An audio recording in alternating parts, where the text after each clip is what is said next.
Hola, me llamo Joab Khalid y hoy quiero hablarte sobre la libertad. ¿Por qué la libertad es un valor irrenunciable para el ser humano? Somos libres por la simple naturaleza humana del nacimiento.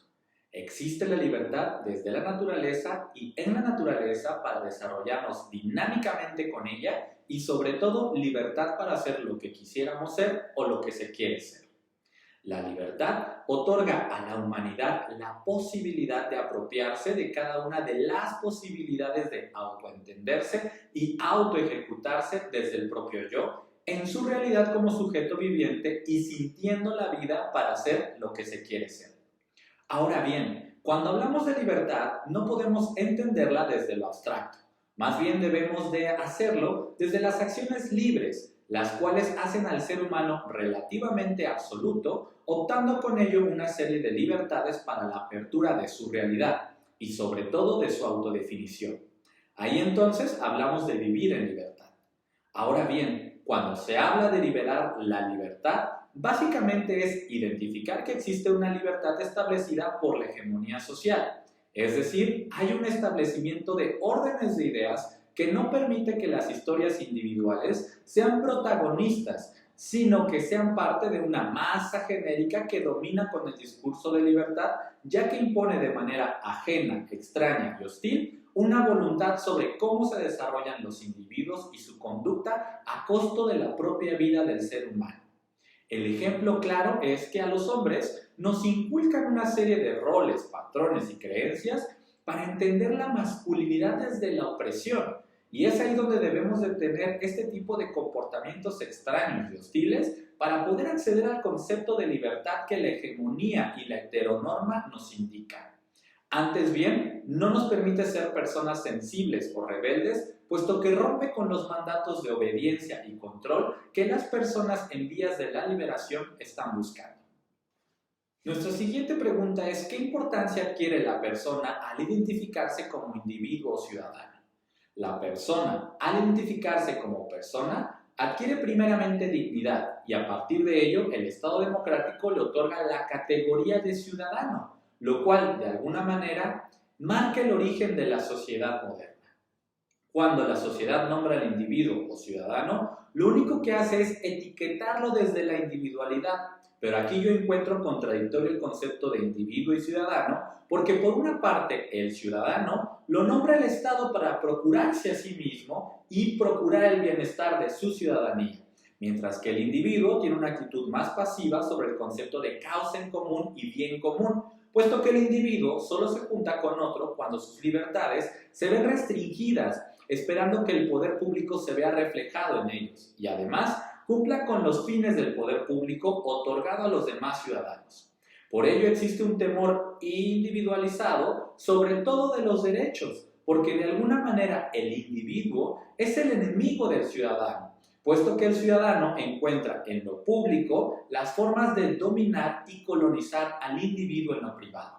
Lo público somete a lo privado, que deja las intimidades, los sentimientos e ideales en un imaginario de resistencia y de reducción. El caso concreto lo vemos en las minorías y disidencias sexuales que la ciudadanía ha arrinconado y que éstas a su vez, en la unidad, han encontrado fortalezas para la defensa de los cuerpos y las libertades sexuales. Por otro lado, es importante analizar la famosa frase de Jean-Paul Sartre: no basta con nacer burgués, hay que vivir como burgués. Aquí nos preguntamos si realmente existe la libertad de accionar y si el ser humano es posible de ser libre en estos escenarios posmodernos. Desde mi perspectiva, no existe la libertad en el accionar, debido a que existe todo un proceso social por el cual se transforma la identidad humana en algo que sea afín a la sociedad y que permita a estos individuos hacerse cargo de las tareas y consecuencias que su individualidad trae consigo en el desempeño de su rol social. Sin embargo, esta asignación no es consciente, pues a pesar de que existe una agenda mediática, social y política para hablar de la libertad, los individuos no somos capaces de entender ni los alcances de sus propios performances hasta que uno no se siente oprimido o con la capacidad de poner en perspectiva el ideal de transformación. Ahora, Sartre no habla desde la división privilegiada de las clases sociales.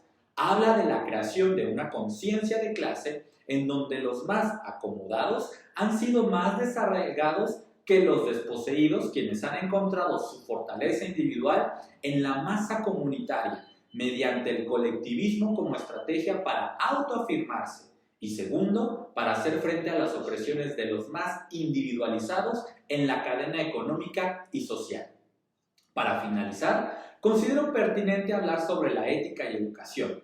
Esto, por supuesto, como un fenómeno interior y de abajo, desde los oprimidos o los no liberados.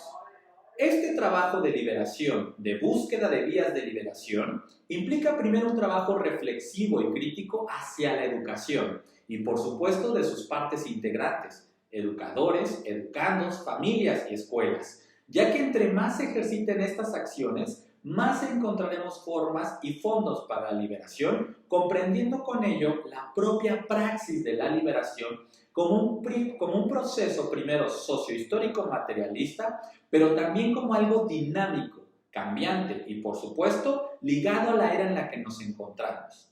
Ello nos presenta además una oportunidad para vivir y, sobre todo, el derecho de hacernos discursivamente y actitudinalmente de posibilidades de crecimiento que el mundo nos deja para producir y reproducir la vida. La libertad no solo es el resultado de nuestra propia naturaleza, es además una lucha constante por conquistar esas libertades desde el yo como persona. Recordemos que la liberación es un proceso individual y nadie tiene la libertad de indicarnos cuándo es el momento de liberarnos. Uno mismo debe tomar conciencia de ello para entender sus entornos y realidades. Muchas gracias y espero que este video haya sido de su agrado. Hasta la próxima.